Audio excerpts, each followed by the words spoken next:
जब भी कोई सुरों की बात करता है, जब भी कोई संगीत को आत्मा से जोड़ता है, एक ही नाम दिल और जुबान पर आता है, लता मंगेशकर। 28 सितंबर 1929 एक ऐसा दिन जब भारत की सबसे महान गायिका ने जन्म लिया।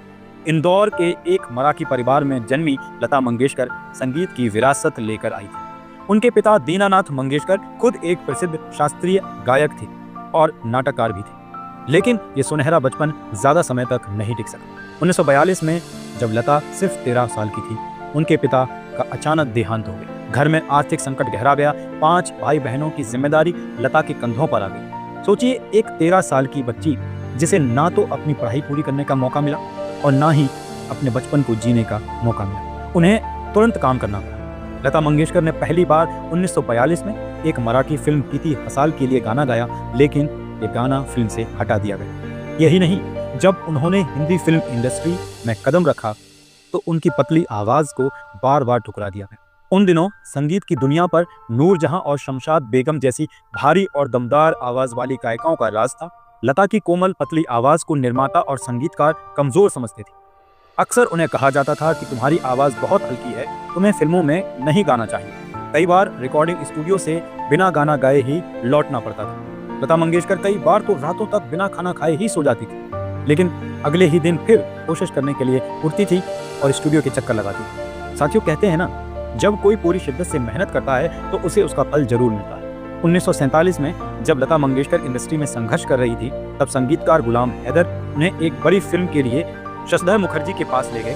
मुखर्जी उस समय हिंदी फिल्म इंडस्ट्री के सबसे प्रतिष्ठित प्रोड्यूसर थे और फिल्मस्तान स्टूडियो के सह संस्थापक भी थे। जब गुलाम हैदर ने लता जी की आवाज सुनाई तो शशिधर मुखर्जी ने कहा, ये आवाज बहुत पतली है, इसमें दम नहीं, इस आवाज से दर्शक कनेक्ट नहीं कर पाएंगे। ये सुनकर गुलाम हैदर को बहुत गुस्सा आया और उन्होंने वो ऐतिहासिक शब्द कहे, आज तुम जिस लड़की को ठुकरा रहे हो, लेकिन एक दिन ये लड़की पूरे देश और दुनिया पर राज करेगी। गुलाम हैदर को लता जी की प्रतिभा पर पूरा भरोसा था। उन्होंने उन्हें 1948 की फिल्म मजबूर में पहला बड़ा ब्रेक दिया। इस फिल्म में लता जी का गाया हुआ गाना दिल मेरा तोड़ा कहीं का न छोड़ा बहुत लोकप्रिय हुआ। इसके बाद 1949 में महल फिल्म का गाना आएगा आने वाला आया, जिसने लता जी को रातों रात सुपरस्टार बना दिया और गुलाम हैदर की भविष्यवाणी सच साबित हुई। जब लता मंगेशकर इंडस्ट्री की सबसे बड़ी गायिका बन गई तो शशिधर मुखर्जी को अपनी गलती का एहसास हुआ और इसीलिए दोस्तों कहते हैं कि अगर आपकी प्रतिभा को कोई नहीं पहचान पा रहा है तो घबराइएगा बिल्कुल मत, क्योंकि जब आपका वक्त आएगा तो लोग आपकी जय जयकार भी करेंगे। लेकिन क्या आप जानते हैं, सफलता के बाद भी लता जी का संघर्ष खत्म नहीं हुआ। 1950 और 1960 के दशक में कई बड़े म्यूजिक डायरेक्टर्स अपनी पसंदीदा गायिकाओं को ही मौका देना चाहते थे। लता जी को अपनी जगह बनाने के लिए लगातार मेहनत करनी पड़ी। 1950 के दशक में गायक गायिकाओं को अपने गानों के लिए कोई रॉयल्टी नहीं दी जाती थी। ये अन्याय देखकर लता जी ने फिल्म इंडस्ट्री के खिलाफ आवाज उठाई। उन्होंने कहा, अगर गायक को उसका हक नहीं मिलेगा तो वो गाना बंद कर देंगे। लता जी का संघर्ष सिर्फ संगीत तक ही सीमित नहीं था।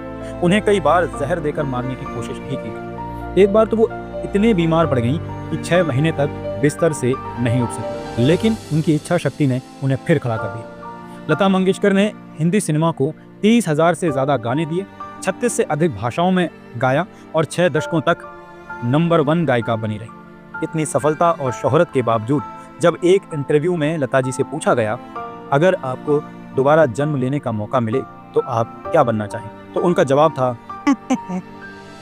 मुझे पहले भी किसी ने पूछा था तो वही जवाब मेरे पास है कि ना ही जन्म मिले तो अच्छा है, और अगर वाकई जन्म मिला मुझे तो मैं लता मंगेशकर बनना नहीं चाहती। क्यों? नहीं, ये लता मंगेशकर की जो तकलीफें हैं वो उसको ही पता है। मैं लता मंगेशकर नहीं बनना चाहूँगा, क्योंकि लता जी का जीवन जितना सुनहरा बाहर से दिखता था, उतना ही ये निजी स्तर पर अकेलापन और त्याग से भी जुड़ा हुआ था। लता जी ने मात्र 13 साल की उम्र में पिता को खो दिया और पूरे परिवार की आर्थिक जिम्मेदारी उन पर आ गई। उनके 4 छोटे भाई बहन, आशा भोसले, उषा मंगेशकर, मीना मंगेशकर और हृदयनाथ मंगेशकर। इसीलिए लता जी ने अपनी पूरी जिंदगी परिवार की देखभाल और करियर को समर्पित कर दी। लता मंगेशकर का नाम कई बार प्रसिद्ध क्रिकेटर राज सिंह डूमपुर से भी जोड़ा गया। राज सिंह डूमपुर और लता जी के बीच बेहद गहरी दोस्ती थी और कहा जाता है कि दोनों एक दूसरे से प्यार भी करते थे। लेकिन राज सिंह डूमपुर राजघराने से ताल्लुक रखते थे और उनके परिवार ने ये कहकर शादी से मना कर दिया कि राजघराने का कोई भी सदस्य किसी गैर शाही परिवार से शादी नहीं कर सकता। लता जी ने इस प्रेम को अपने दिल में दबा लिया और जीवन भर अकेले रहने का फैसला किया। लता जी के लिए उनका संगीत ही उनका सबसे बड़ा प्यार था। उन्होंने खुद एक इंटरव्यू में कहा था, मैं जब छोटी थी तब से ही गाने और परिवार की जिम्मेदारी उठाने के अलावा कुछ सोचा ही नहीं। जब तक समझ आई तब तक जीवन का बहुत बड़ा एक हिस्सा निकल चुका था। उन्होंने कहा कि उन्हें कभी ऐसा नहीं लगा कि उन्हें शादी करके एक नया जीवन शुरू करना चाहिए। उनका सारा जीवन संगीत के इर्द गिर्द घूमता रहा और उन्होंने अपनी जिंदगी संगीत को ही समर्पित कर दी।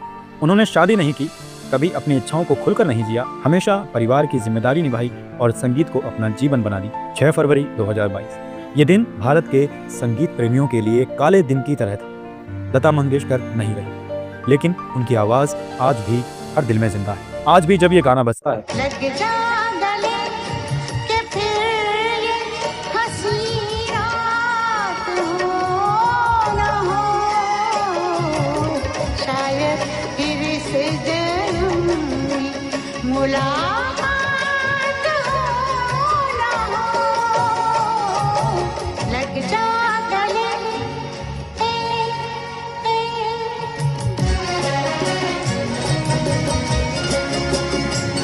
तो आंखें नम हो जाती।